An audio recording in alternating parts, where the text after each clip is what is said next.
ভালোবাসা সমান হবে তারা স্ত্রী সন্তান জীবনের সুখ ভোগ দিলে সব ত্যাগ করে দিয়েছে। আমরা তো যে কোনো একটা জিনিস ত্যাগ করতে পারি না। কথা বলে নিজের তাগুতকে ত্যাগ করতে পারি না। নিজের মনের ভিতরে যে কুপ্রবৃত্তি খারাপই, এই খারাপটাকেই দূর করতে পারি না।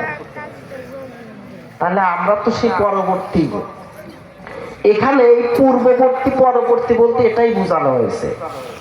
তাছাড়া যদি এমন বোঝানো হতো যে পূর্ববর্তী উম্মতরা, তা আমাদের কথাই তো বলা হয়েছে যে তোমরা খয়রুল উম্মাতিন, তোমরাই শ্রেষ্ঠ উম্মত। এবং প্রত্যেক নবীরাই শেষ নবীর উম্মত হওয়ার জন্য আল্লাহ তাআলার কাছে কান্নাকাটি করেছে, দোয়া করেছে।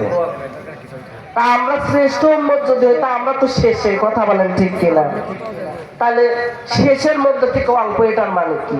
এটার মানে এইটাই যে প্রত্যেক নবীরই যে প্রথম সারির উম্মতেরা, তাদের মধ্য থেকে জান্নাতে বেশি যাবে, সবাই না, বেশি যাবে, এবং পরবর্তীদের মধ্য থেকে কম যাবে।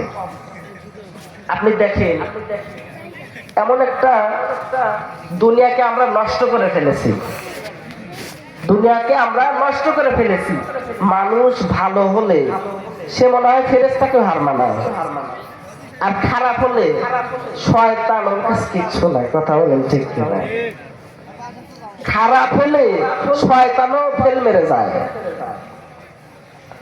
তো যাই হোক, আলা সুরুরিম মাউদুনা, এবার জান্নাতের বর্ণনা দেওয়া হচ্ছে যে যারা জান্নাতে যাবে তারা স্বর্ণ খচিত, মণিমুক্তা খচিত সিংহাসনে বসে থাকবে। সুবহানাল্লাহ বলে আলোচনা শেষ করে দেব। আমার কিন্তু প্রচন্ড ঠান্ডা, আমার গলার স্বর শুনে আপনারা বুঝতে পারছেন। তারপরে আলোচনা করছি, কিন্তু লোকজন উঠে গেলে আমি আলোচনা বাদ দিয়ে দেবো। তো দেখেন, যাদেরকে আল্লাহ তাআলা জান্নাত দিবেন, তাদের বসার চেয়ারটা এই দুনিয়ার কোনো সাধারণ চেয়ার হবে না। মণিমুক্তা, স্বর্ণের চেয়েও দামি এই মণিমুক্তা খচিত